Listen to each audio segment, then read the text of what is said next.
Priorité au direct, l'inquiétude gronde, on vient de perdre la trace des observateurs se rendant à Alep, envoyés hier par l'ONU.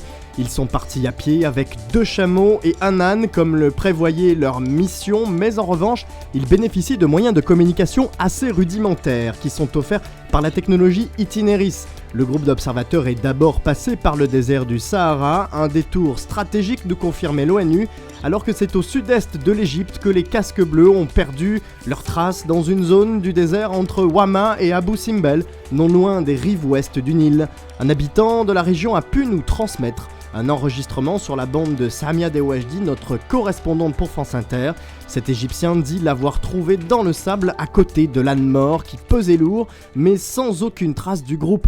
On écoute cette retransmission. Allô? Le réseau. Sale bête. Allez, fais demi-tour. Itineris, et c'est ce même bastion de la communication qui informe l'ONU de la situation en Syrie depuis 5 ans. Sans attendre, immédiatement après que la nouvelle lui soit parvenue par Itineris il y a quelques jours, un ambassadeur de l'ONU s'est retrouvé profondément choqué d'apprendre que le régime de Bachar el-Assad venait d'utiliser des armes chimiques contre sa propre population à Alep, d'apprendre également qu'il s'agissait du gaz sarin utilisé avec la complicité de la Russie.